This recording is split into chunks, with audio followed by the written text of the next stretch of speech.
Second. Yeah. At this time, the chair is going to lay out House Bill 1745 and call on Representative Bell to lay out his bill. Thank you, Mr. Chairman, members, for the opportunity to lay out House Bill 1745 relating to the funding and issuance of marriage license and certifications and recognition of marriages. House Bill 1745 moves the final authority to issue a marriage license from the county to the state and centralizes the marriage process in Texas. The bill provides for the Secretary of State to adopt rules for county clerks to issue marriage license and to certify declarations of informal marriage under the supervision of the Secretary of State. In 2005, 76% of Texans voting cast their ballots to define marriage as one man and as between one man and one woman. Unfortunately, a Texas county recently issued a same-sex marriage license in direct violation of our state constitution. This would have been unable to happen under this bill because the policies would be uniform and would prevent non-compliant individuals from within a single county from issuing licenses that don't comply with our state laws. The bill prevents state and local governmental employees from being compelled to issue same-sex marriage licenses where that conduct violates their personal religious beliefs, and the bill prevents the use of state or local funds from being applied for the license, register, certification, or support of a marriage not defined in the Texas Constitution, and prevents the funds from being used to enforce an order requiring the issuance of a marriage license or declaration of informal marriage, except as defined in the Texas Constitution. Thank you, and I'm going to answer any questions. Members, any questions? If not, we'll go ahead and start taking your testimony from your witnesses. Ann Hedinger, Concerned Women for America of Texas, State Director, Concerned Women for America, here to speak for the bill. Is Ms. Hedinger here? Okay, we'll show her for the bill, not testifying.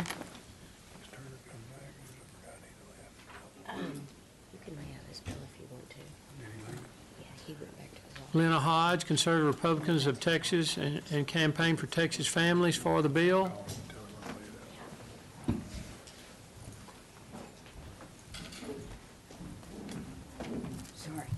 Good evening, Mr. Chairman and members. My name is Glenna Hodge, and I'm here representing the Conservative Republicans of Texas and Campaign for Texas Values, and we are for the bill and any version of it that may come out of the committee that allows Texas to maintain the status quo on marriage.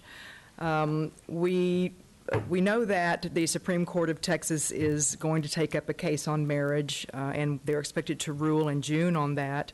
And there is an expectation that they will depart from tradition and history and law, even as recently as 2013 when they ruled on the Defense of Marriage Act. They ruled that the federal prohibition against same-sex marriage was unconstitutional because it was a federal act and because this is an issue that has traditionally been within the authority and realm of the states. Nevertheless, there's an expectation that they will rule that states' laws and constitutions that prohibit same-sex marriage are, in fact, unconstitutional, and based in part on a comment that Justice Ruth Bader Ginsburg made, that she felt like the country was ready to accept this now. And I'm just not so sure that Texas is. You know, we have some statistics from the 2005 adoption by the public of our HJR 6, you know, the constitutional amendment from then, where 76% were in favor of it. In 2013, there was an appellate court ruling by, if you want to look at it that way, elected appellate court judges who said then that the legislature could rationally believe that it is better, other things being equal, for children to grow up with both a mother and a father. Intuition and experience suggests that a child benefits from having both his or her eyes every day, living models of what both a man and a woman are like. So some evidence that members elected by a majority of the public still hold this view. And then as recently as September last year, right before the general election, there was a Basilise telephone survey conducted. And in there was about 804 randomly selected participants who were asked, among other things, whether they believed that the Attorney General should continue to defend Texas's marriage amendment. And in that telephone survey, there were 64% who said yes, they would favor that activity, but there were 30% who said they would not. So we may be trending in the direction of acceptance, but I don't think that we're quite there yet. When the Supreme Court ruled that abortion was an activity that was permitted, the state of Texas did and still does manage to try to respect the majority of Texans who still believe that in the sanctity of life by not funding with state dollars the abortions, and that is what we perceive the goal, one of the goals at least, of 1745 to be, is to help to preserve at least the opportunity for a discussion about when Texas is ready for this to happen. And so for that reason, we support 1745 and maybe any committee substitute that comes along that would do that same thing. Thank you very much. Thank you very much. Thank you for being here. Thank you for your testimony. And just as a reminder, we have quite a number of witnesses, so if we can all keep our comments succinct and to the point and short as possible, it would be beneficial. Daniel Williams, Equity Texas Legislative Specialist, here to speak against the bill. Daniel Williams with Equality Texas against the bill. Chairman Cook, members, thank you for this time, your time on this late evening. This Friday, God willing, and the speaker don't call y'all back, I'm heading home to Houston. And my partner Jason and I have been together for 15 years, and when I get home, he'll probably still be at work, and I'll probably find dishes in the sink, and I'll probably do those dishes because it's been 15 years, and I still haven't taught him to not do that anymore. On Saturday, I'm going to mow the lawn, and we're going to have an argument about how I need to build a shed, because the last lawnmower got stolen, and if there's no place to lock it up, then this one's going to get stolen too. We saved for years for the down payment for our home, and our taxes are going up, and we're a little worried about that, but we'll manage. We're not married. We'd like to, but we're Texans. Our family is here. Our friends are here. My family's been here since this was Mexico. Jason's grandmother grew up on a farm outside Mahia. She passed away last month, and the last thing she asked for us was a picture of the two of us together that was up to date, and session was coming, and I got busy, and we never got her that picture, and I think I will probably regret that for the rest of my life. Every time I saw her, she hinted, when's the wedding? Where are the grandkids? When's the wedding? Like a lot of grandparents, I think. And we always told her, we're going to wait till we can do it here so you can attend, Henny, because she couldn't travel very much at her age. My grandfather told me a story once about a man who had a mouse in his house. The man did everything to get rid of the mouse, put out poison, put out traps, nothing worked. One day, man sitting by the fire, sees a mouse in the corner. Man figures, aha, I got it. Picks up a log, chucks it at the mouse. Misses the mouse, manages to set his house on fire. Now, my grandfather was a Baptist minister of the type I think you can only produce in East Texas during the Great Depression. He liked parables, and he told me that one was about how your response to a problem needs to be proportionate to the problem. A little less than half the state supports the freedom to marry. A little bit less than half the state opposes the freedom to marry. Whatever the Supreme Court decides in June, a little bit less than half the state's going to be unhappy about it. And whoever's in charge of issuing marriage licenses when that happens is going to have to decide, do we comply with a court order or do we not comply with a court order, whether that's the county clerks or whether it's the Secretary of State. And either way, I'm certain the AG is going to wind up spending a couple $1 million worth of taxpayer funds defending a position in court. And probably about this time next year, that's all going to be resolved one way or the other. And what does this bill leave us with? $1 million a year bureaucracy in Austin doing what used to be done at the local level by a local elected official. Jason and I will wait. We'll wait till we can get married in the state where we live and where we love. This is going to be resolved, but I hope the committee will look at the cost of this bill, will look at the bureaucracy it creates that we don't need, and will vote no. Thank you for your time, and I'm more than happy to take any questions. Members, any questions? Thank you for your time. Thank you. For being here. Johnson Signs, Texas Values Action, and self, he's the president, here to speak for the bill.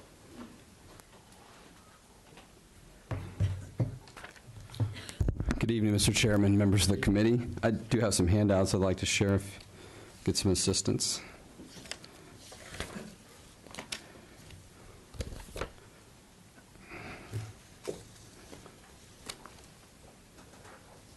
My name is Jonathan Sines. I'm president of Texas Values Action. I'm also a licensed attorney here in the state of Texas.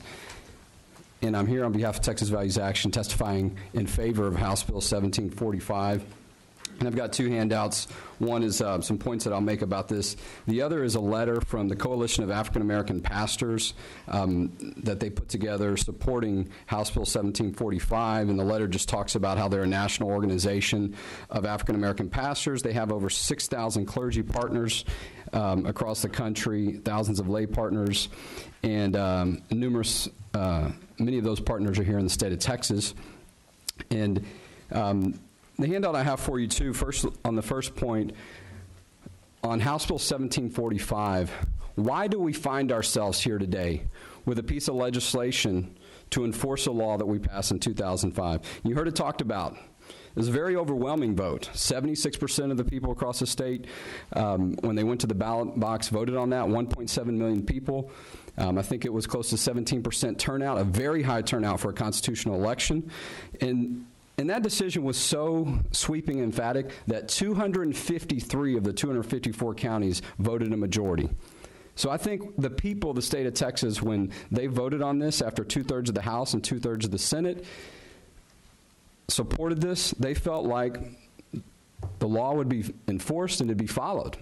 But here we are 10 years later. Here we are with a piece of legislation to try to enforce this law in one way or another, to send the message that our state laws deserve to be enforced. So the point was made about a cost, and we saw that earlier today related to this. So we'll see how that all gets sorted out, whether or not that actually relieves some of the costs from county clerks at the local level. But nonetheless, the reason that we're in this position is because people have decided to not follow our laws. And we have every right as a state. We see people continuing to not follow our laws or try to come up with their own way, that we have to come up with another way to enforce it, even if there's something else that we have to do, even if there possibly is a cost, if you will, if that is verified. The mayor of Houston, before the Windsor Supreme Court decision, the mayor of Houston violated our marriage laws, or right after the Windsor decision, violated our marriage laws and decided that she was going to recognize marriages of the same sex. It's very clear that our state law does not allow that. It's very clear how marriage is defined in our state. So because of that, people wanted to enforce that law. Now there's a lawsuit that myself and other people are involved in the city of Houston to enforce the law, as we would have every right to do, to enforce our laws when we have a government actor who chooses to willfully violate the law. And let's talk about the Supreme Court decision, Windsor, that was decided not too long ago. If you read through the decision, it's very clear from legal scholars. That decision was about the right of states to define the law, about how historic it was, the right of states to define marriage laws. And it was because the federal government had a different definition of marriage than the state of New York that the Supreme Court said that they weren't allowed to continue to have that federal definition of marriage. If you look through the decision, it's very clear. The definition of marriage is the foundation of the state's broader authority to regulate the domestic relations.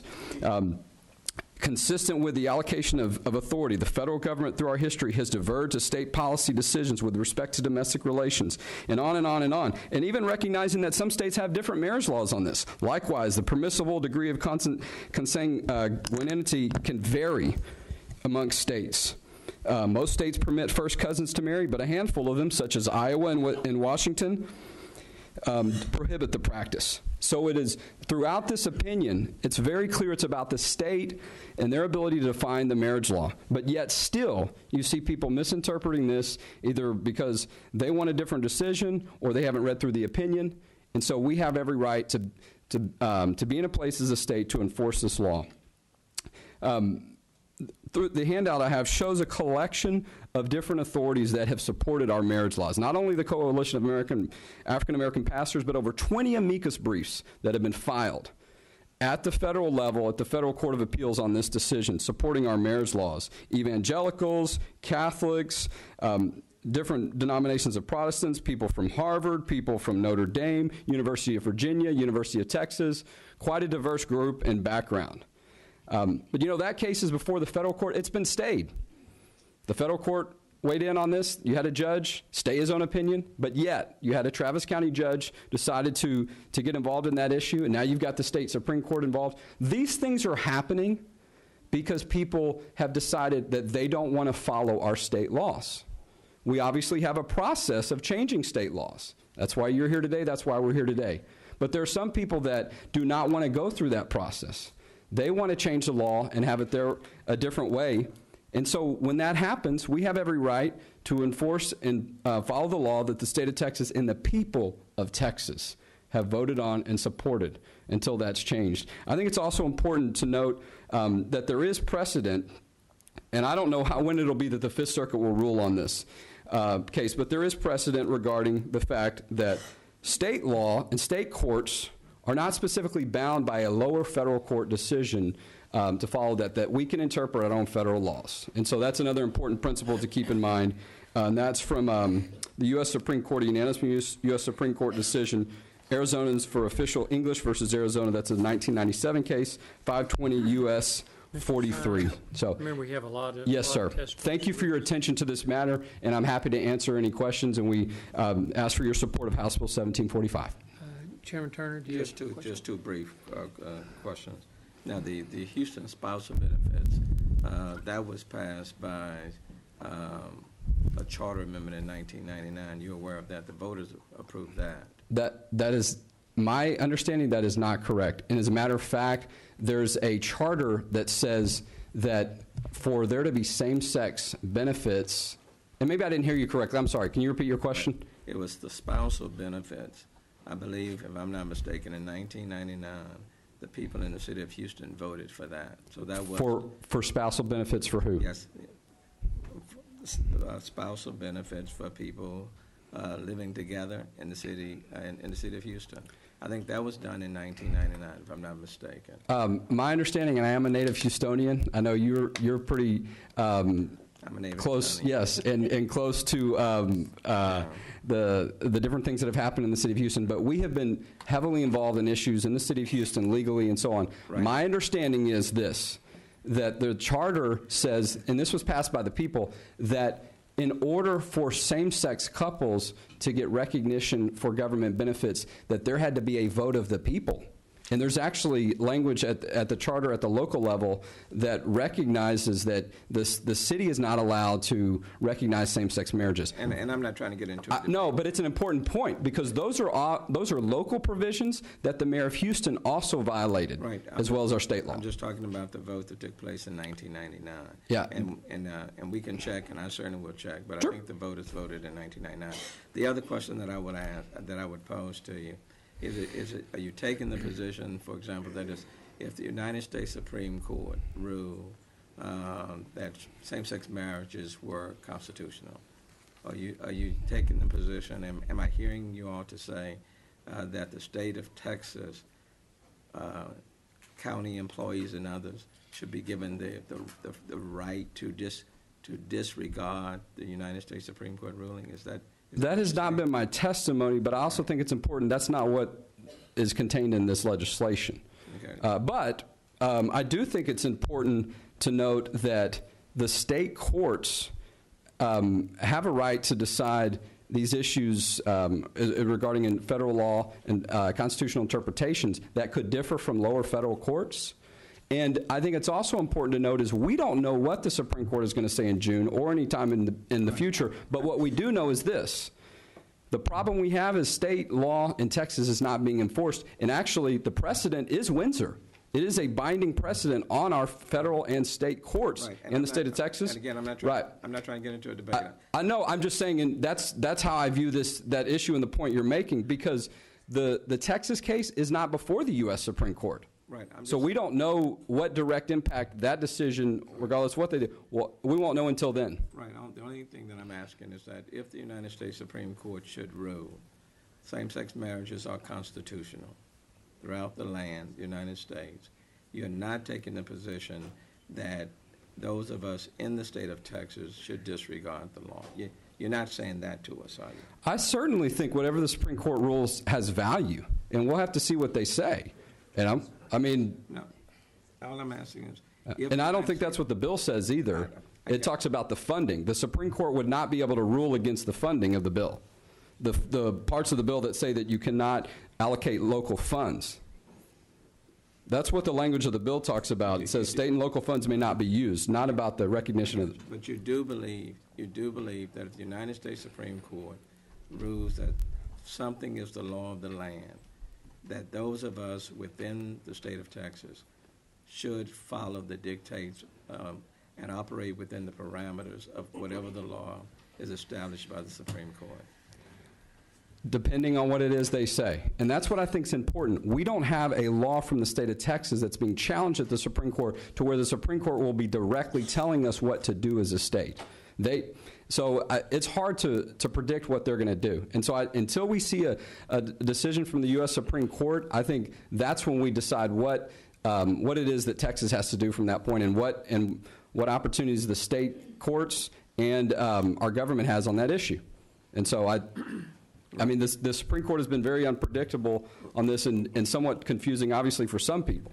So, but I certainly think that there's value in following a direct order from the U.S. Supreme Court.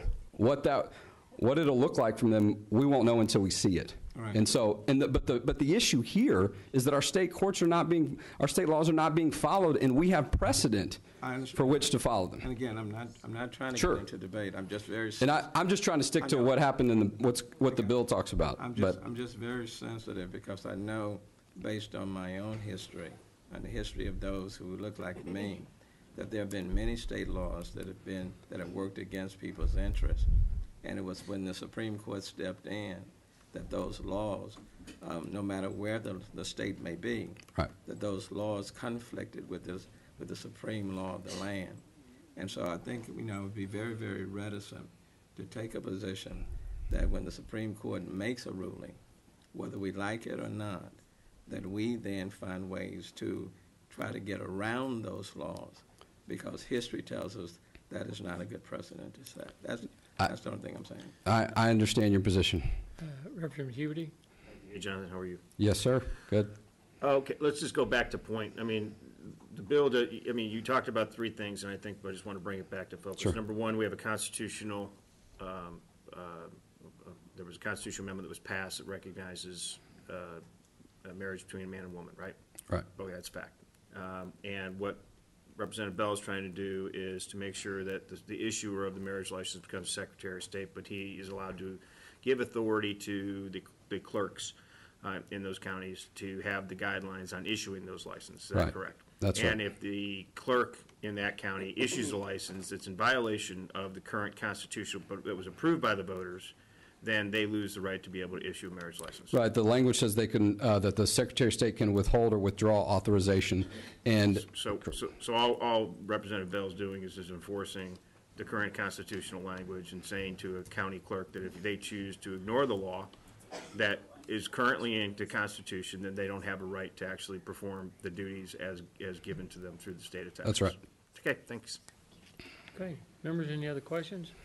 Go ahead and call our next witness. Zachary Fry, here representing himself, to speak against the bill.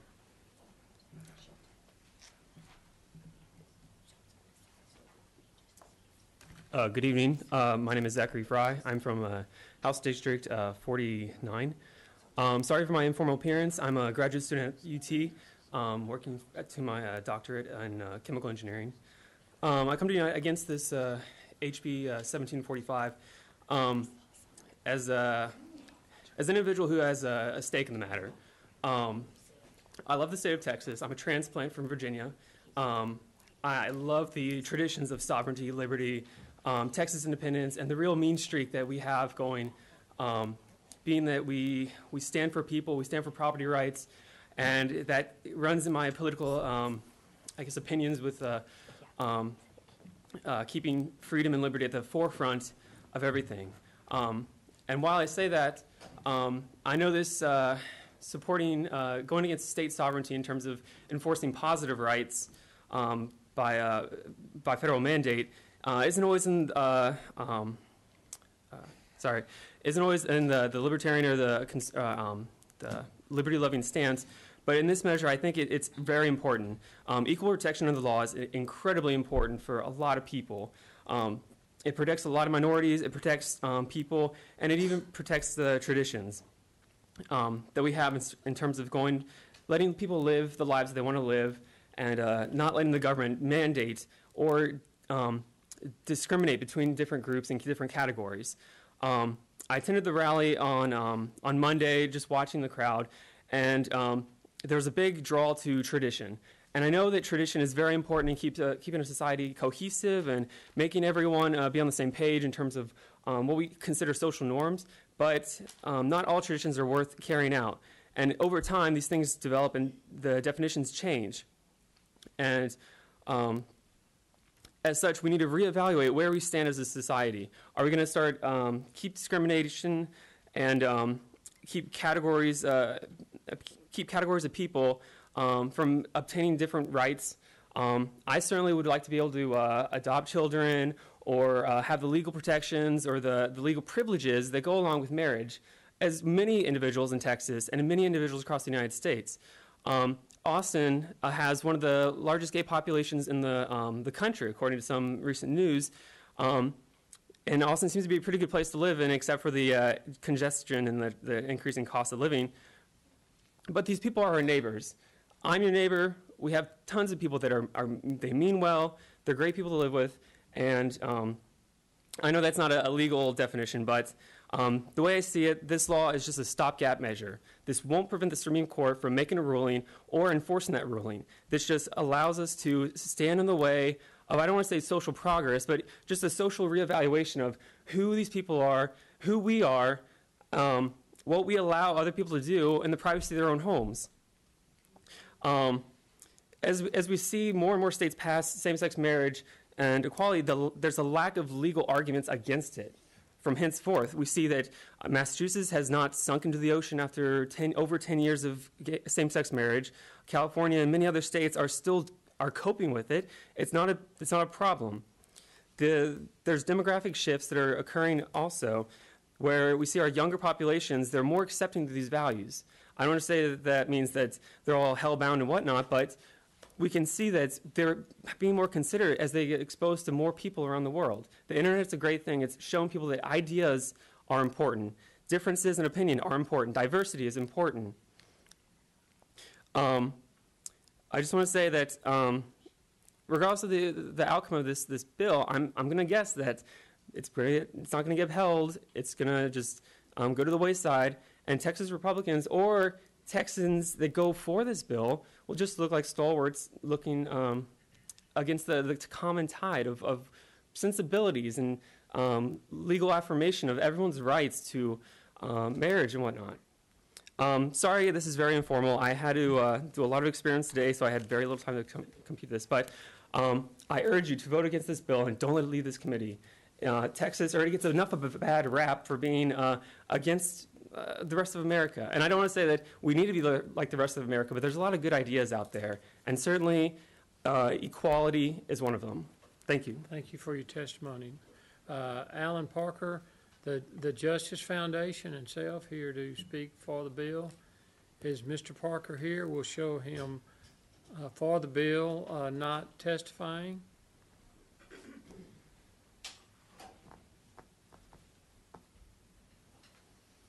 Rebecca Robertson, ACLU of Texas, Legal and Policy Director, against the bill. Is Ms. Robertson here? We'll show her against the bill, not testifying. Sonja Harris, representing herself for the bill. Sonja Harris, we'll show her for the bill, not testifying.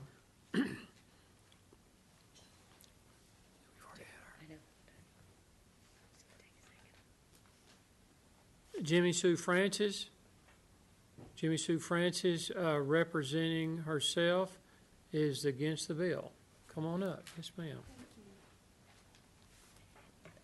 Thank you, Mr. Chairman. Thank you. And members of the committee. I'm Jimmy Sue Francis, and I'm against House Bill 1745. My husband and I have a 47-year-old gay son who is so very proud to be a native Texan.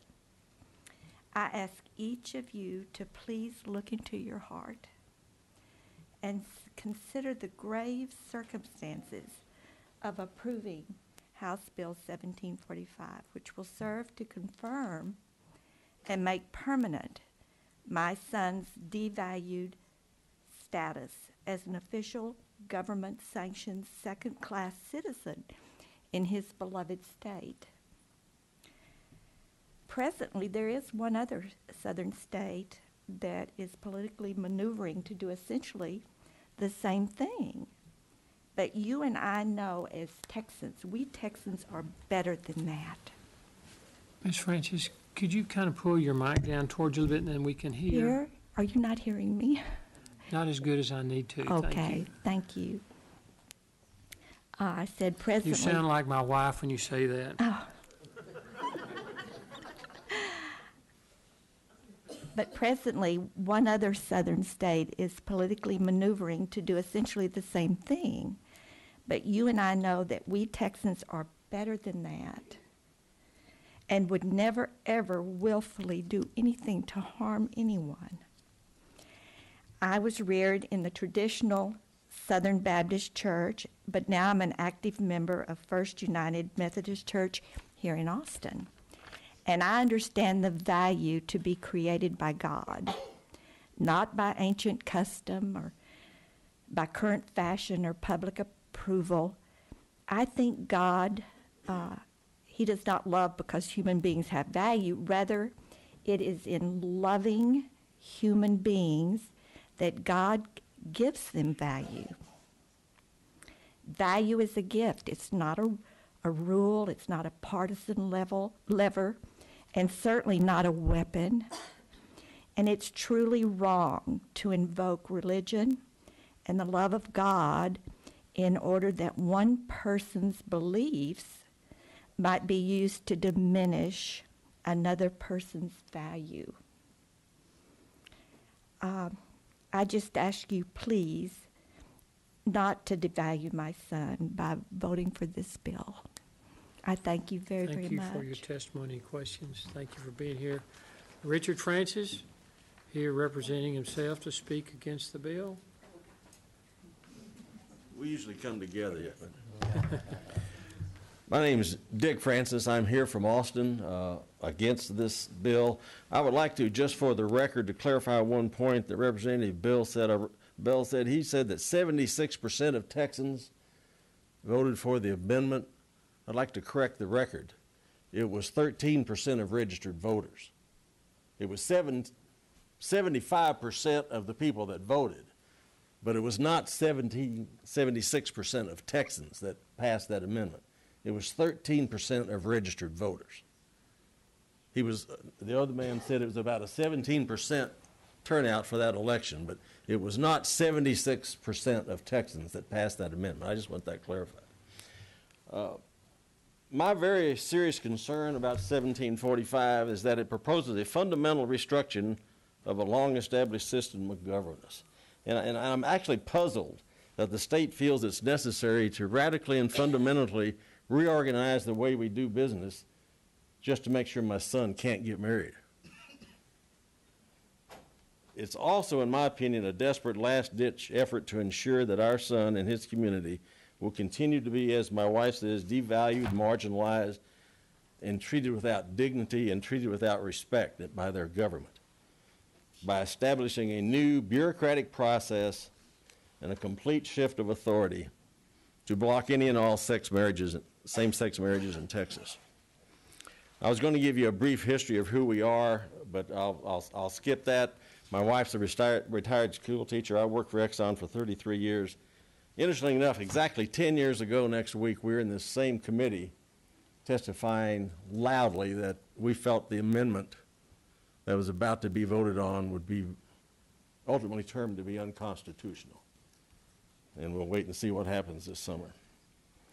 We are a very spiritual couple. We attend First Methodist Church right here. I find it interesting, these buildings are only a block apart. I go to that church and I hear love and I hear inclusion. I come to our Capitol and I hear exclusion and hate and bigotry. It bothers me that I can feel that difference. It's palpable when you walk that one block. That bothers me about my government. And I fervently believe that no individual's particular set of religious beliefs should ever be used to devalue another human being and to treat them with less dignity. The title of this bill partially is Preservation of Marriage, preservation of sovereignty in marriage. So what we're talking about here is preservation of marriage, but I would respectfully submit it should be titled The Preservation of Discrimination, because that's what it is. Let me tell you a little bit about my son. He is a successful, happy, extremely accomplished, productive young man. He's 47. He currently is the tenured principal percussionist with the San Antonio Symphony. If you're not familiar with symphony tryouts, that's like a double gold medal in the Olympics. And he shares his God-given talent with the world. He holds a master's degree from Rice University, where, by the way, he went on a full 6-year scholarship. He played with the New World Symphony in Miami. He's played 12 years with the Honolulu Symphony. He was a contract percussionist with the San Francisco Symphony, with whom he played solo in Carnegie Hall at the personal invitation of Michael Tilson Thomas, their maestro. And he spent the summer of 1990 under the tutelage of Leonard Bernstein at the Tanglewood Music Festival. He's a hard-working, extremely talented kid. He's blessed with a God-given talent that he shares with the world. He is no way in the world a second-class citizen as his government treats him. I wish you could all see him right now. You'd enjoy his warm, friendly company. You would admire his character, his intellect. You'd be engulfed by his energy and his fun spirit. But he can't be here today because guess what? He and his partner are closing on a house in Alamo Heights in San Antonio tomorrow. And incidentally, his partner was just named Xerox Corporation's #1 area manager in the nation. These are great guys. They're closing on this new home, so what are they doing? Well, they're maneuvering their finances around, making sure they got the money to cover the check tomorrow. They're arguing about what color to paint the new bedroom. And interesting this, my son the other night says, you know, Kyle doesn't want me to hang my music posters in the bedroom. I said, welcome to being a couple. Mr. Francis, I yes. think we have a question over there. Yes. No, and I was going to let him finish, Mr. Chairman. Okay.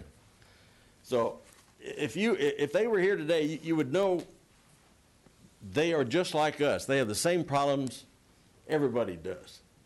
And yet they are not allowed by this state. And remember, we're talking about preserving marriage here. That's why I'm talking marriage.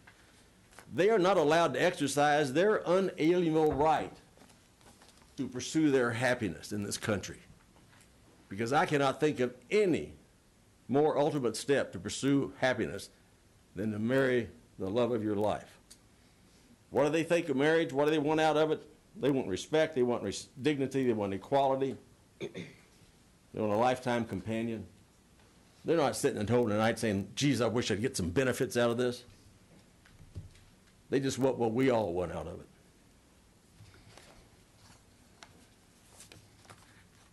As I said, we're very religious, and I firmly believe God makes no mistakes. My son is not a mistake. And I believe all Christians, we are taught that no true Christian, no true follower of Jesus Christ would ever judge another human being. But I'm here to tell you, it is my opinion, if you vote for this bill, you are judging my son. And you are very harshly judging him. There was an old English jurist. We've gone real long on the testimony. If you could get kind of towards the end. Well, let me just give you a quote we got when we were out going against the amendment in '05. We were at the Longview newspaper campaigning against the amendment, and I'll quote the editor of that paper after he listened to our spiel. This huge burly man leaned over on his elbows, and I'll quote him for the record, "Who in the hell decided homosexuality is suddenly the #1 sin in the Bible?" And then this man wrote a lead editorial against the amendment. Homosexuality is not even mentioned in the 10 Commandments. It's not one of the 7 deadly sins, yet in Texas it is the #1 sin.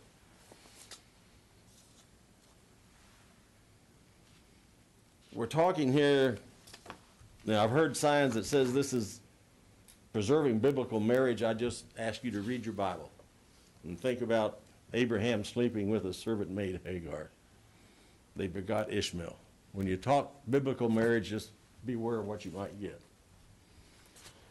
I'll skip over a lot of this, but I love my son, and I expect you as his elected officials, his government, to provide nothing less than equality and justice for him, because under our rule of law in this great nation, he is no different from anyone else.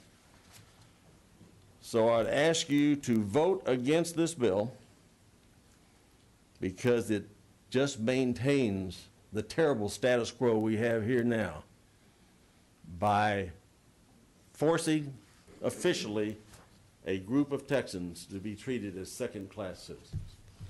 I'll handle any questions. For your testimony, Just a brief comment. Chairman Just a Turner. brief comment, Mr. Chairman. Mr. Francis, let me thank you for being present, you and your wife. Your comments in reference to the church and love and the capital and the hate was a very powerful statement. Let me just say to you that we're certainly not here to devalue your son, neither his partner. We recognize that. And you have given voice not only to those two, but you've given voice to many, many, many others. I think all of us recognize how demeaning discrimination can be, regardless of who you are. And I don't think we seek to look back. I think we seek to look forward. So let me thank you for your presence. Let me thank you for your powerful statement. And I certainly know that there are many people within the walls of this Capitol that are very sensitive to everything that you've said. We appreciate your testimony. Representative Farrar has a. I want to thank you for your work against the constitutional amendment. I was one of the 12 people that voted against it in 2003, and so I thank you for the backup. And I also want to express that you've expressed that the pride that you have in your son, and I can only imagine the pride that he must have in you and your wife for all the work you've done on his behalf. Thank you. Thank you very much for your testimony. Cecilia Wood, Concerned Women for America of Texas, here to speak for the bill.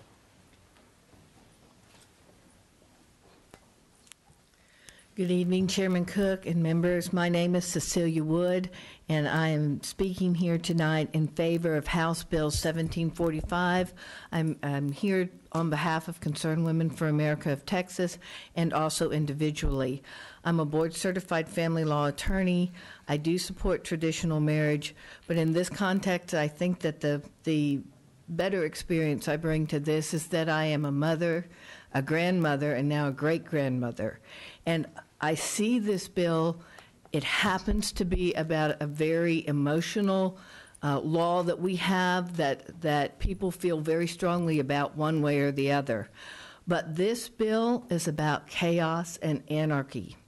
Even the district judge, the federal district judge that ruled that that in his opinion our constitutional amendment was unconstitutional, had enough foresight to foresee the chaos that would happen if we had some people doing one thing and some people doing another thing.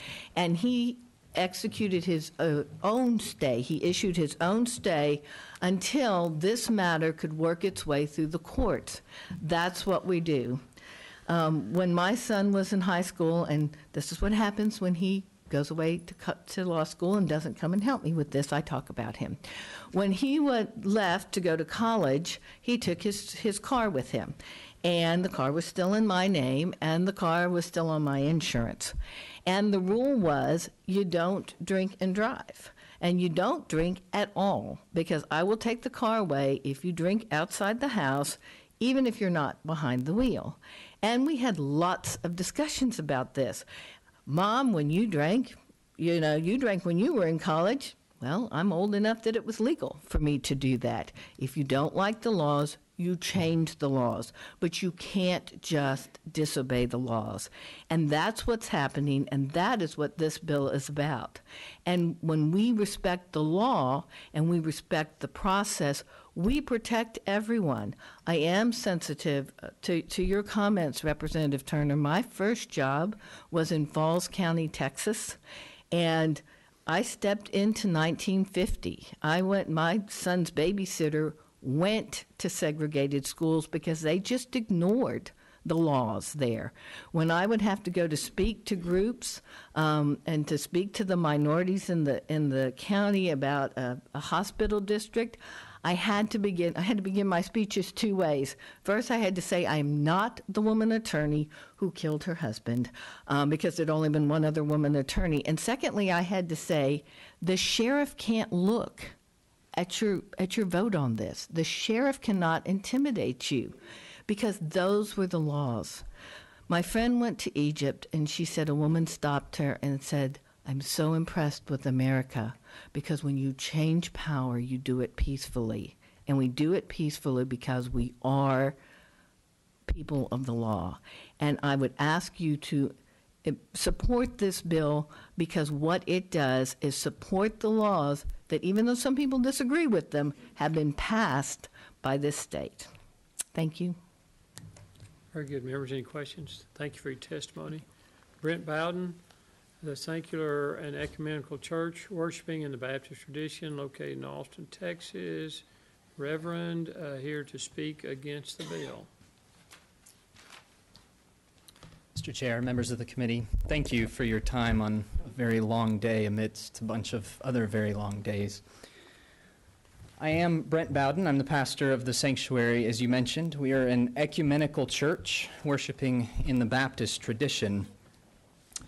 As a Baptist pastor, I believe that marriage is a holy institution blessed by God and attested in Scripture, and that it should be protected vigorously in times of threat.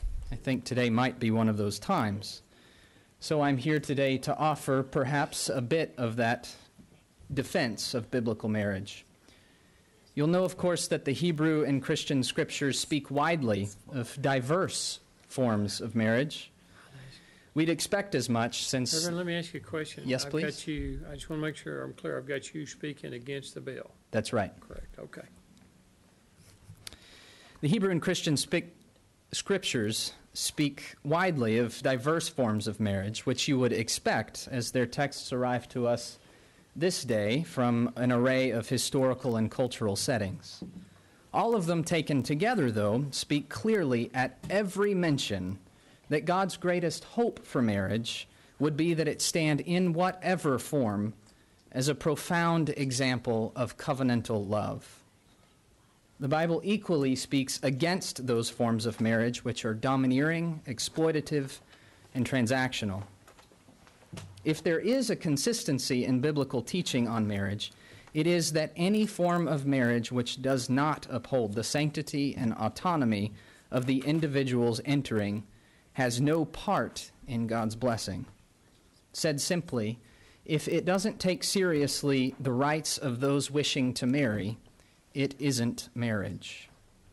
I think that House Bill 1745 is, in its essence, an attempt to define marriage by centralizing and selectively funding its regulation, and by blocking likely actions to be taken by the Supreme Court of the United States, which, ironically, I understand would be in concert with the opinions of a strong majority of Texans.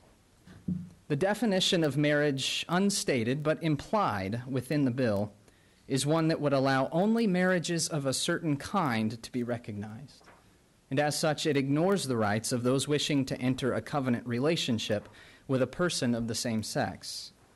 House Bill 1745 endangers biblical, God-blessed marriage.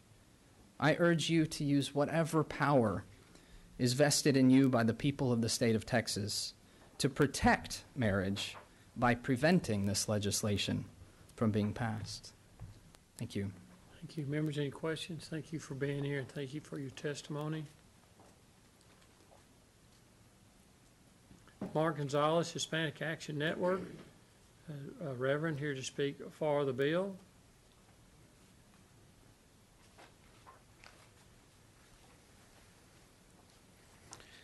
Good evening. Thank you for your time. First of all, Reverend Mark Gonzalez from Dallas, Texas, native, and my representative is here, Representative Helen Giddings, and a native Texan. And what I'd like to share here is, because we were one of those involved Before back you get in that, could you go ahead and state your position? Yes, we're in favor of this bill, HB 1745. And with that said, we were one of those groups that also supported the constitutional amendment here in Texas to define marriage between one man and one woman. And at that time, we were involved because it allowed us the opportunity to reinforce, at that time, the Defense of Marriage Act, as well as biblical mandate as a minister, as a pastor. We don't get the option to bring our own opinion to this issue. It's very clearly stated with marriage and the institution of family and how it should be defined. And it allowed us that opportunity. And here again, we find ourselves being able to reinforce that once again with this amendment. Being a national organization, also executive director of the National Black Robe Regiment, and dealing with these issues across the country, it's not just about us trying to reinforce or trying to make any community less or discriminate.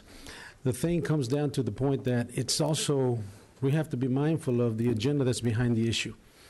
With that said, we're seeing, for instance, in Idaho, where a pastor was told by the city government that he was going to have to marry same-sex couples against his freedom of religion, freedom of conscience, First Amendment rights.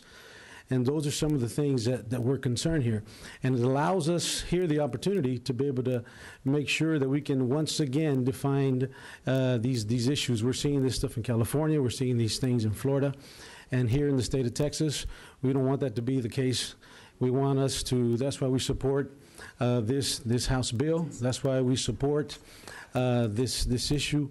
And we hope that we continue to, through some variations of this, because we know there will be some tweaking and changing going forth, that we can stay the course and be able to support some type of variation to reinforce this issue, that way us as ministers are not having to come against our freedom of conscience, religious liberties, and be able to adhere to biblical principles and biblical scriptures of what we believe forth in Scripture of how we're supposed to define marriage. So with that, we appreciate your time, and we hope that we continue moving this thing forward, and I'm open to any questions. Members, any questions? Thank you, Pastor Gonzalez, for being here. Oh, wait a second. Come on back.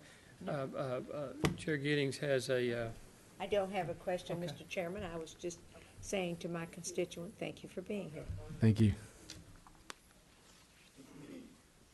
Marion Carroll, representing herself, here to testify against the bill. We'll show Ms. Carroll against the bill, not testifying.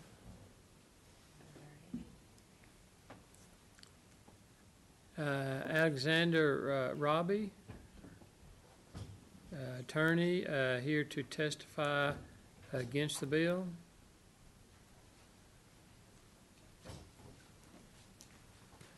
Good evening, Mr. Chairman and members of the committee. I am not an attorney. I am a leader in the Evangelical Lutheran Church in America. I am representing myself, and I am against this bill. Well, we'll show you. We'll make sure that's corrected. Thank you. I am a person of faith and a leader in the Evangelical Lutheran Church in America who is engaged to another man, but what I'm about to say is my own to say. I am tired of hearing the position against marriage equality equated with Christian religious tradition with no counter-narrative, and so I am here to provide that counter-narrative to you. As I have experienced God, I know that God is in the business of freedom. God freed the Israelites from slavery. God freed the woman slated to be stoned to death. God freed the unjustly captive in prison, and God is still in that business. God is in the business of constantly widening the circle of people that God claims, freeing them to experience the fullness of life that God has planned for them. This includes God widening that circle to claim LGBTQ people as important and loved by God. Can I interrupt you for a minute? My clerk over here keeps me straight. She didn't think you gave us your name. So if you can do that again, we'll just make sure we got the record correct. My name is Alexander Raby. Okay. And this great state, too, is in the business of freedom. Freedom to live as we were created, and freedom to be who we are.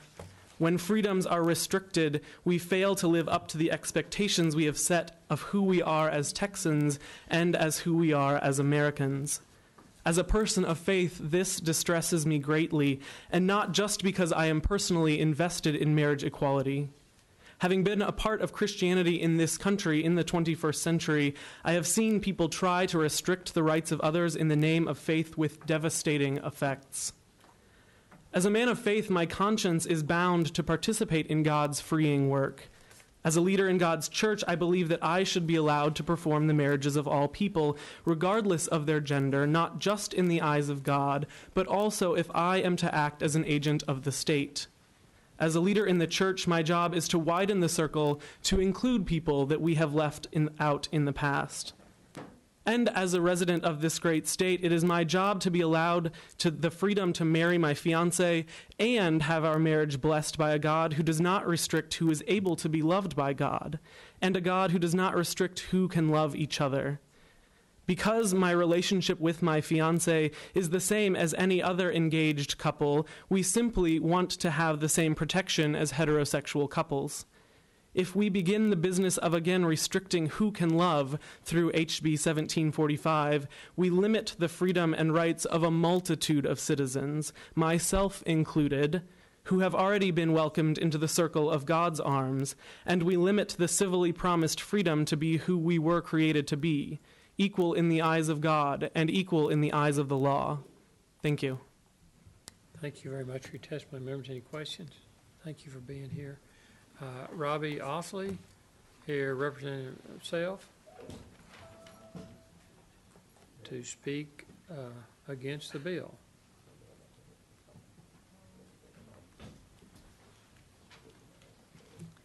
Thank you, Chairman Cook and committee members.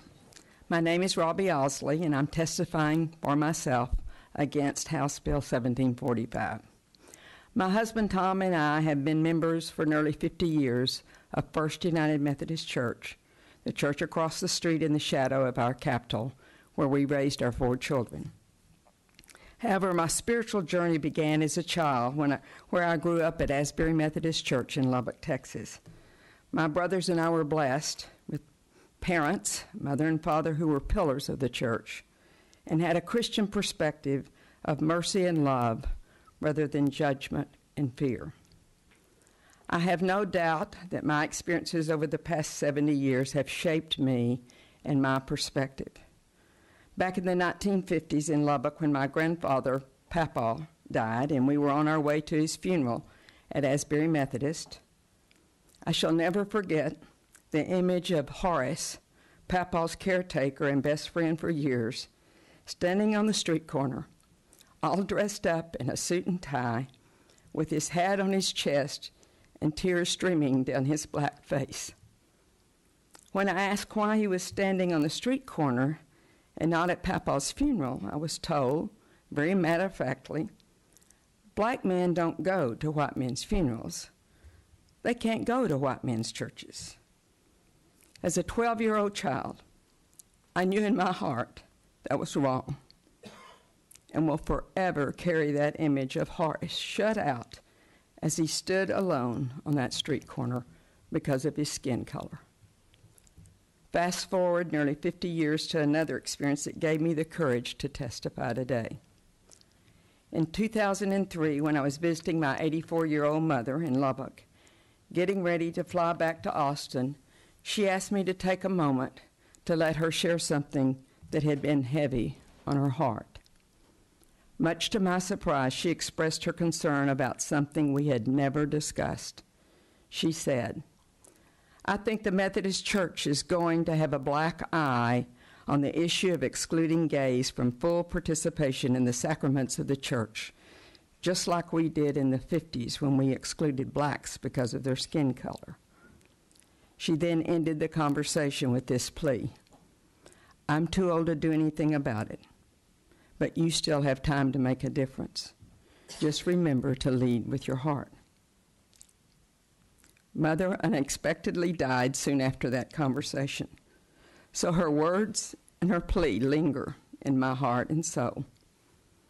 Over the years, the face of Horace, being shut out because of his skin color in the 50s, has become, for me, the face of my gay relatives and friends who are being denied justice and dignity as they aspire to get married and make a lifetime commitment to the person they love, as well as protect their families. Since Mother's death in 2003, I realize that I hear God's call on this issue through her voice, and it is within the context of my faith and her spirit that I come before you today, urging you to vote no on House Bill 1745, legislation that would deny our LGBTQ brothers and sisters from the legal protections and benefits, as well as the joy and responsibilities of marriage, a blessing that Tom and I have celebrated for 52 years. Thank you. Thank you. Members, any questions? Thank you for being here, and thank you for your testimony. Teresa, is it Kyle? Keel. Teresa Keel, County and District Association of Texas, Guadalupe County Clerk, here to speak against the bill. Good evening, Mr. Chairman, members. I want to thank you for the opportunity to address you this evening regarding House Bill 1745. My name is Teresa Keel. I'm the County Clerk of Guadalupe County. I'm the immediate past president of the County and District Clerks Association and their current legislative chair. I'm here tonight testifying on behalf of myself and the County and District Clerks Association against this bill.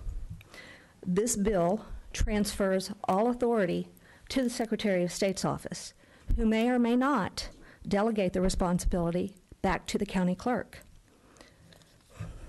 The fiscal impact of that would be devastating to counties who are already struggling to balance their budgets, especially smaller and medium-sized counties that rely so heavily on the revenues generated by the county clerk's office.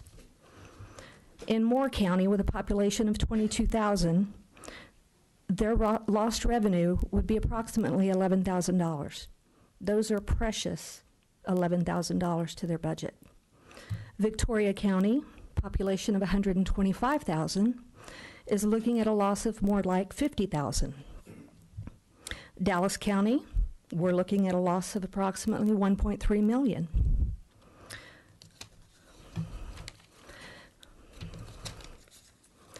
This is just a small sampling of the revenue losses that would be of the revenue lost throughout the 254 counties of this state. I'm happy to answer any of your questions. Thank you. Members, any questions? I've got one. Mr. Keel, in the past, you've stated that your state representative was the best one out of all of them. Is that still true? That is absolutely the truth. Okay. Yes, sir. Yeah, thank you. That's it, Mr. I thought he would bring that to the rest of our attention. You didn't. We appreciate it. Are you sure you know who your state representative is? Yes, sir. Yeah. Yes, ma'am. There's nothing in this bill that requires the Secretary of State to contract with the counties, is there? Not that I'm aware of. And you're probably not aware, but there's a large fiscal note on this bill to the Secretary of State's office, over $1 million a year. And the fees that y'all are losing would not be offset unless they chose to contract with you and offset them. Is that correct? And they may not offset all of it. They may have to keep some to offset the over $1 million a year that they're going to have to spend. Is that correct? And we don't know that they would even give us fees. Thank you very much, ma'am. Appreciate you being here. And, Thank you. And Tarrant County is very similar to Dallas County. It's a lot of money. Yeah. Thank you, ma'am. Thank you for your testimony. At this time, we call John Warren, County and District Clerk Association of Texas, and represent himself. Dallas County Clerk here to speak against the bill. We'll show Mr. Warren. Oh, here you come. No? Are you not Mr. Warren? Well, goodbye. Against the bill, not testifying, Suzanne Bryant, representing herself, attorney against the bill.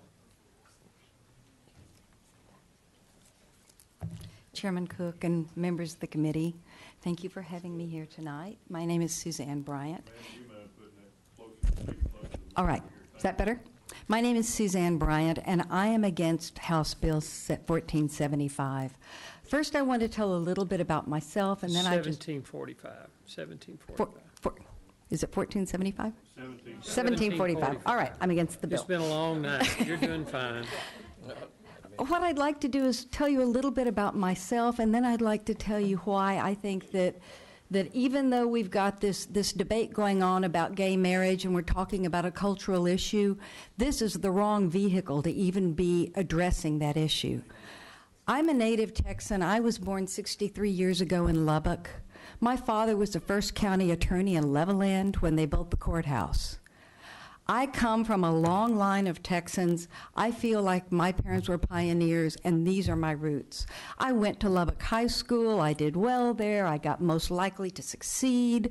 I went to Texas Tech University, where I married my childhood friend, and I was Mrs. Michael Bryant for 10 years.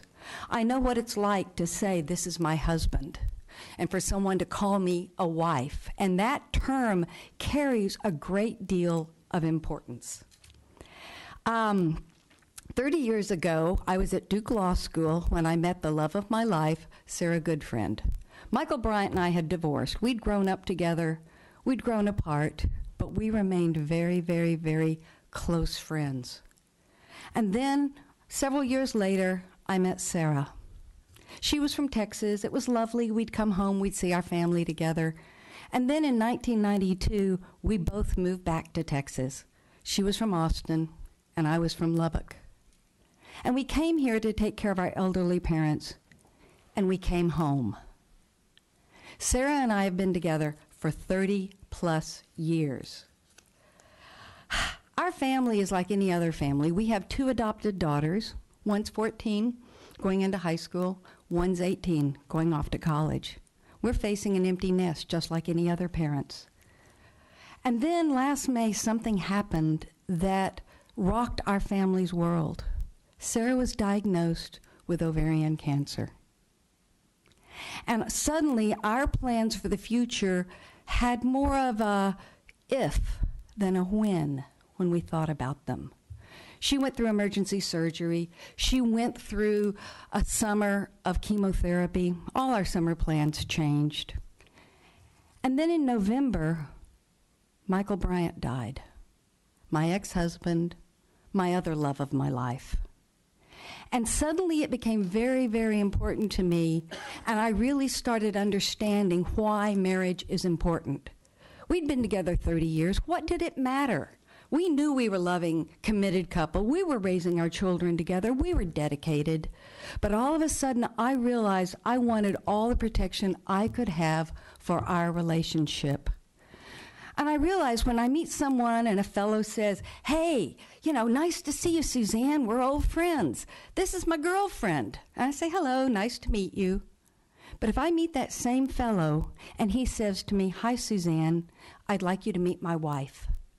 It carries an import that is like nothing else.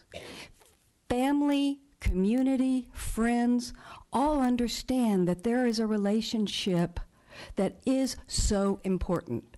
That's why people date for a while and then get married. That's why we as a community celebrate in religious ways and in cultural ways marriage. That is why it is such a big rite of passage, because it is so important.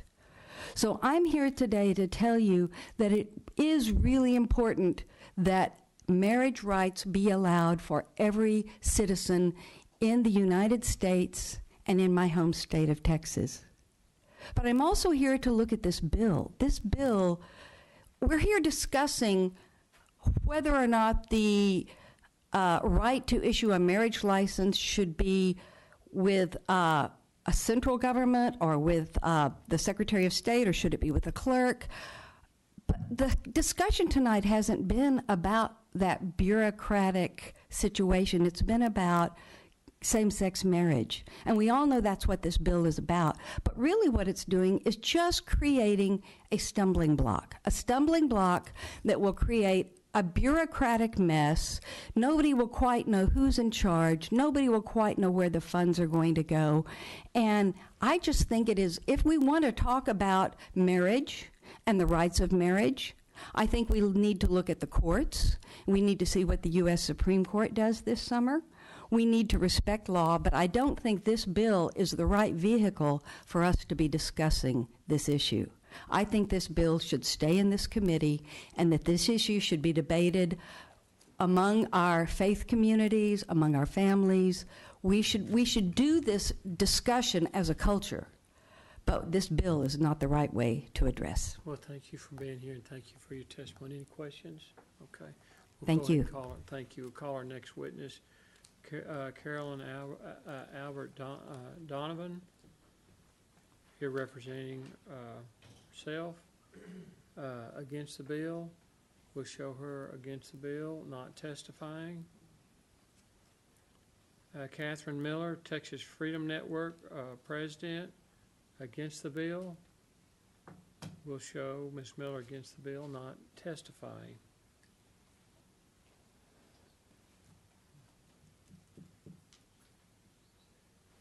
Christina Brzezinski, representing herself, against the bill.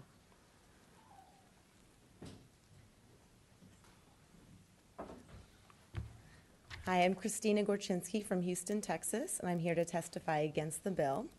In a little bit, you'll hear from my dad, who came with me to support me this evening.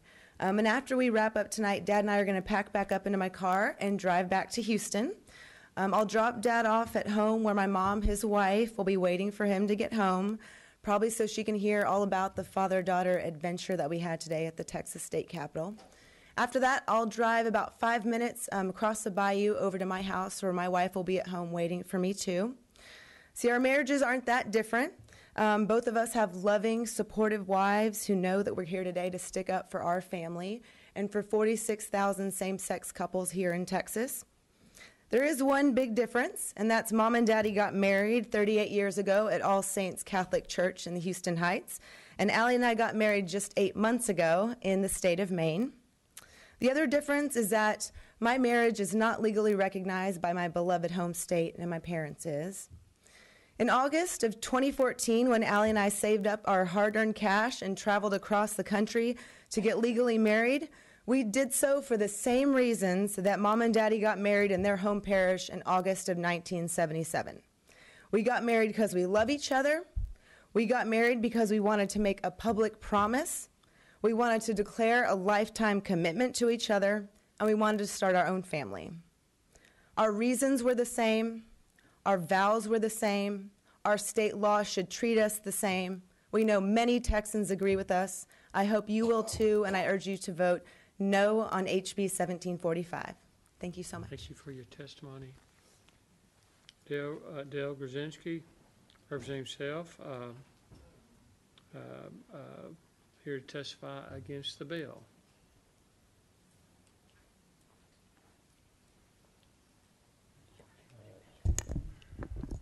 I'm Justice of the Peace Dale Gorczynski from Harris County, Texas. I'm here to testify against the bill. I'm also the proud father of Christina Gorczynski. She's already stated our family history well enough, so I'll skip all that and just say I am a Justice of the Peace, and I've been serving in that job for, this is the start of my 23rd year. I come from a precinct of 700, rounded off, 700,000 people in Harris County. 700,000. It is probably one of the most diverse districts in the state of Texas. It has substantial white populations. It has substantial black populations. It has Asian and Hispanic populations, and arguably the largest gay population in the state of Texas, in my precinct. And I love all of them. All of them are great people. All of them care about each other and about family. And all of them deserve to be treated with respect under the law. My daughter deserves as much respect under the law as any other person in my precinct. She deserves as much respect as any other citizen of Texas. And I support her right to marry the woman she chooses, and I support the right of anyone else in Texas who wants to marry someone of the same sex. And if the law permitted me, I would gladly, proudly be the person to marry the first same-sex couple in Texas if the law changes. Now, I'm absolutely astonished, that this bill occurs because one judge in one county has one clerk issue one license, and all of a sudden the whole scheme of issuing marriage license and doing marriage in Texas is totally inoperative. Does that make any sense to anybody here? I have been in support of same-sex marriage for 23 years. I do dozens of weddings every week. I have never done a single same-sex wedding because the law does not permit it. When it does, I'll be first in line to do it. But I find it astonishing that this bill is proposed to solve a problem which, in my opinion, doesn't exist. It's a solution in search of a problem, not a problem in search of a solution. Think about that a minute. It also, in my opinion, is an insult to every county clerk in the state of Texas. Come on. Do they really need somebody to supervise them and the work they do? Is there rampant disregard for the law across the state of Texas regarding marriages? Is there another example anybody can come up with where the scary thing of two gay people getting married has occurred? Please, let's show some balance here. Let's show some sense. And just for the record, I think gay people, I think lesbian people deserve the right to get married in our state. If I felt that the law as currently structured allowed me to do a same-sex wedding as a just the peace, don't you think I would have married my daughter? Don't you think I would have married Christina with her family in our hometown? It doesn't allow it. I can't do it. Change that. Make it possible so I can help other couples. But don't go nuts and totally upend our whole scheme because you think the whole system has been thrown asunder. It has not. Furthermore, resist the impulse to beat up on gay people one more time. I know a lot of people take pleasure in that. They think it's fun. They think it's politically advantageous. They think it's free I don't think theater. you'll find that from this committee, and so if we could start wrapping up, Yeah. I'd appreciate it. Resist that. Resist that impulse. Resist that impulse. Show some sense. And finally, why does my daughter have to go to Maine, and why does our beloved mayor, who was elected 3 times by the entire population of the city of Houston to the mayor's job, and everybody in town knows she's a lesbian, and everybody in town knows she's got a life partner, why does she have to leave the responsibilities of the mayor's job in Houston, Texas, to go to California to get married? Why?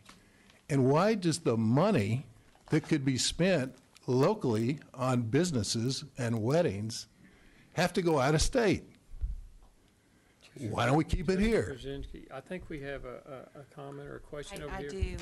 I own an auto dealership down the street from your court, and I want to say thank you for collecting my customers' hot checks for 20 years. You've done a great job. We're happy to be of service. We're happy to be of service. By the way, just so everybody knows, my court is one of the busiest courts in the state of Texas. And where's, Mr. Chairman? And Where's your court? North Shepherd and Little York. Who's the state representative over there? I think it's Speaker Turner. So is he the best state representative? Well, you know, I mean, see, I have parts of my precinct and Representative Farrar's precinct, and she's definitely on the short list of the best. I have Sylvester Turner, and he's definitely on the short list of the best. And I have others that I have about a dozen state reps, and they're all wonderful. You were doing such a good job. Okay, all right. And then you're giving us a... No, you are wonderful. You're wonderful, and I'm proud that you're a state rep for my courthouse. I think you will find that there are many of us that share your sentiments tonight. Well, thank you for your testimony, members. Do we have any other questions? If not, enjoy the rest of your father-daughter day. Here we go. We got one more from Jessica. Judge, I just want to thank you for coming, and I also want to thank you for producing your two kids who are just amazing. I love watching and following all that they do. And anyway, it's just great that the future of Houston is in their hands, and they're just so active in it every day. I love following them on Facebook. And anyway, you've done a great job. Last thing I want to say to you is, for a living, I spend a lot of time sitting and looking intently at people as they talk to me, and I stand in awe of your stamina. You're absolutely amazing, all of you, for the length of time you've committed to this, and I, as a fellow elected official, I'm impressed. Thank you. Thank you. Claire Bowe, here representing herself, to speak against the bill.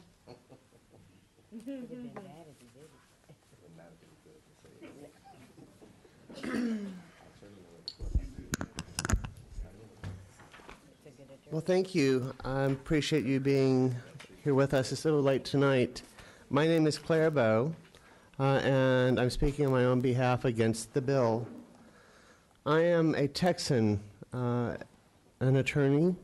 I'm a former Assistant Attorney General for the state of Texas, former General Counsel and Executive Director of the State Office of Risk Management. Some of you up here, I have had an opportunity to testify before in the past, in a different time, in a different life, when I was called Jonathan. I'm transgender. I'm sure you've heard the term transgender. It means that I identify other than the gender that I was assigned at birth. This is something new for me, although until a few years ago, I never thought I would tell anyone. Then, in 2012, my wife of 20 years learned the truth about my gender identity. She amazed me by understanding that this was something that was a part of me when we met, that this is a part of the person that she fell in love with. It was a difficult time for both of us at first, but it was also the beginning of acceptance for me. The beginning of a time of self-discovery and a turning point in my life. My wife's love sustained me as I addressed my gender identity issues openly for the first time, and you can imagine that a change like that is very difficult to adapt to. Being transgender is a secret I've carried since adolescence. I didn't understand it at first, and then I denied it and I hid it, because I never learned how to deal with it. I never learned to understand what it was. For years, my sense that I was somehow a woman inside and the urge to express myself in gender-variant ways was something I believed I could grow out of. When that didn't happen, I thought maybe it was something that I could change by sheer force of will, but that didn't happen either. Through it all, I always thought it was better to live with my private gender turmoil than to inflict pain on the people who love me by telling them the truth. Honestly, I was afraid of rejection. I was afraid to face the hostility that exists in the world for people like me. And I spent the last 3 years coming to terms with what it means for me to be openly transgender and trying to understand who and why. I know that at my core, I'm the same person I've always been. I'm just not hiding anymore. I know now that no one gets to choose their gender any more than they get to choose their parents or the color of their eyes. It turns out the only choice I ever had about being transgender was whether to tell the truth or to lie. Gender is about who you are, not about who you love. I was me when I fell in love with my wife, Carol. Why would who I love change when you know that I'm a woman? I am, however, amazingly lucky that Carol fell in love with me, and not just who I appeared to be to the rest of the world. Lots of people like to say that they fell in love with a person and not the looks, the lifestyle, the status, but few are ever called upon to prove it in the way that my wife has. I don't know how or why she loves me. I'm just glad that she does. And all I can say is she's an exceptional human being, and I love her too. I've since come out to my family, to my friends, and despite years of fears, I've been met with unconditional love and acceptance. Our country is embroiled in a great debate over this issue, a debate between personal freedom and civil rights. Over the last decade, we've seen huge shifts in the way that the public has viewed this issue. And I think that on all sides, people of goodwill feel very strongly and very sincerely about this issue. For someone like me, an attack on the validity of my marriage is deeply personal. After 22 years of marriage, my wife and I find ourselves in a marriage that some will perceive to be same-sex, and they treat us differently because of it. Others see us as opposite sex. I sometimes wonder who I'm permitted to love. I can't help but believe that this is about more than gender. My wife and I fell in love with a person. We fell in love with each other. We did not fall in love with body parts, and body parts don't dictate how we love. I can't help believe that that would be true of the marriages that most people in this room share. And I can only hope that you will be able to honor all marriages. Thank you. Thank you. Thank you. Members, any questions? Thank you for your testimony. Laura, is this Ron?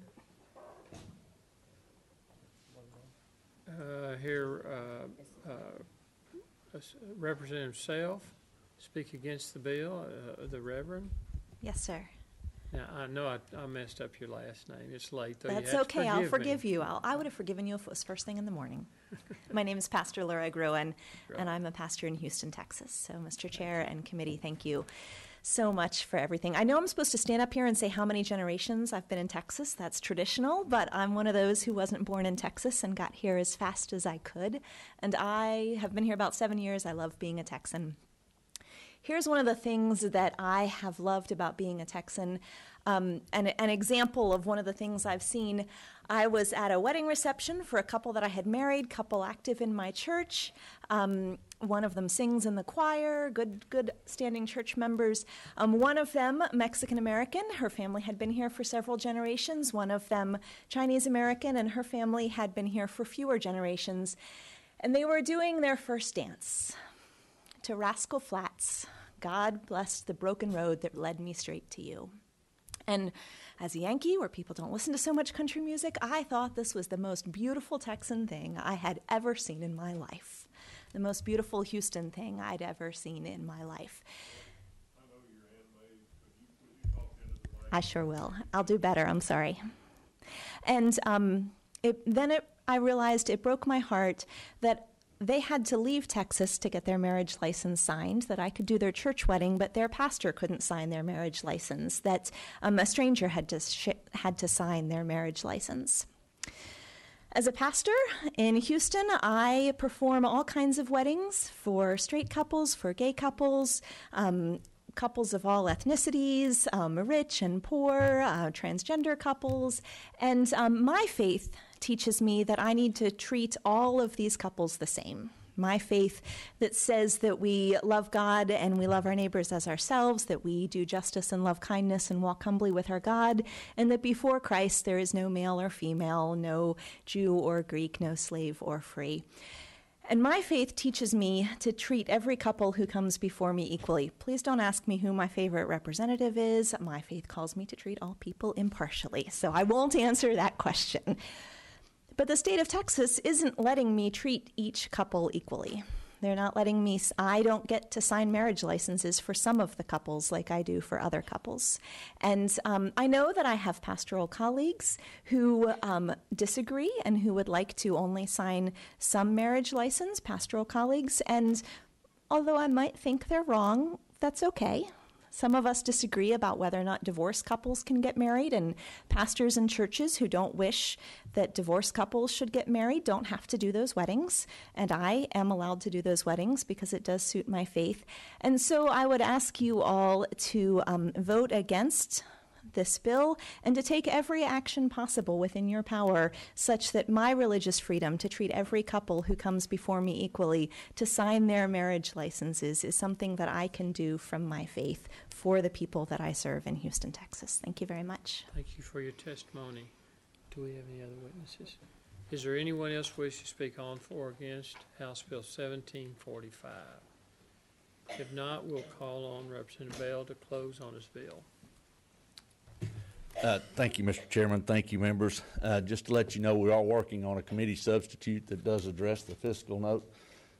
This bill, we didn't have it ready to be presented to the committee at this time, but it looks at the family law and talks about how the counties are addressed. So that part will be certainly something that we are working on.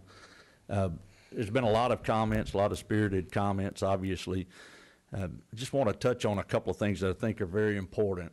First off, this is not about hate. It's not about bigotry. It's not about discrimination. In fact, I would say that sometimes the challenges we face, we hear all these numbers thrown out in all these conversations, and we try to apply labels to everything because it's convenient to us to apply labels. What this is about making sure that the sovereign rights of the states, the separate states, as previously affirmed by Justice Kennedy, and of the people, and the religious rights and freedoms that are inherent to Texans are preserved, and that is the intent of this bill. I would request your favorable vote. If you have any questions, I'll answer them. My concerns, not only are the fiscal note said there's no impact, no local impact, and my clerk disagrees with that, and I think there's testimony here from several clerks that disagree with that. I think there is a local impact in the millions of dollars, and I don't know how we address that. Well, but I hope that you will in the substitute that you're working on. Yes, sir, and I can tell you it is addressed, because what the committee substitute does is it looks right now, the clerk takes the money, applies the money according to section 118.2 of the family code, and keeps the residual. What the substitute bill will incorporate is that those dollars will go in fullness to the comptroller's office, and then they'll be distributed back out to the different buckets that family law code requires them to go to, and that assuming the license is issued in accordance with our Constitution, with our laws as they stand today. Will there be requirements in the bill that they have to contract with the county clerks or not? That can be addressed specifically. The way the bill is crafted, it is intended to continue to use the 254 clerks' offices to address that. Does it require the secretary to use the 254 clerks? We will look at making sure that it does. The language itself right now simply calls on them. We won't address the fiscal note on the state end, but we will on the local end. Well, on the state end, I've not talked to the Secretary of State about a fiscal issue. A fiscal note. I was a little surprised by the fiscal note just because it wasn't brought up earlier. But we have talked to them. They're okay with delivering that. Sometimes, that's right. Yeah, they come out right at the last minute. That's right, and this one did that. I understand that, and I appreciate that. I've got some real concerns about the fiscal notes to the counties. Yes, sir. And the fiscal notes, I think, even though this says there isn't any, I know there is. Well, but to that end, literally that part will not be. I can tell you that the way the bill is intended to flow with the committee substitute, that part, whatever they're currently seeing, will continue to be there. So the only question that could be residual will be, is there additional cost on the state level that wasn't expected that needs to be addressed? All right, thank you. Yes, sir. Thank you. Thank you. Yes, Chairman Turner. Just quick question.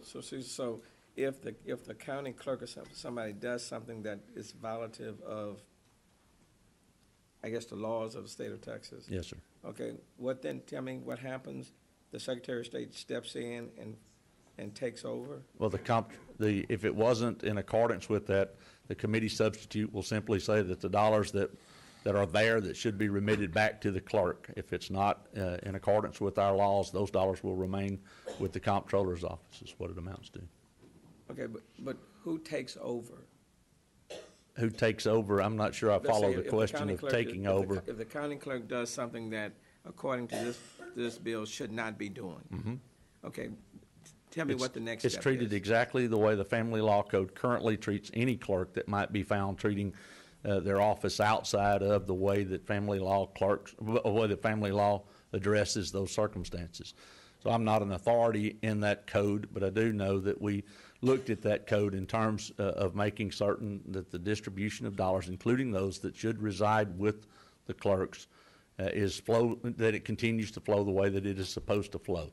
So my understanding of what this bill would do with the committee substitute language is however a clerk that would, regardless of what the issue was, where they were not complying with laws, they would be handled under those same parameters, the same premises, and the same invocation of who takes over.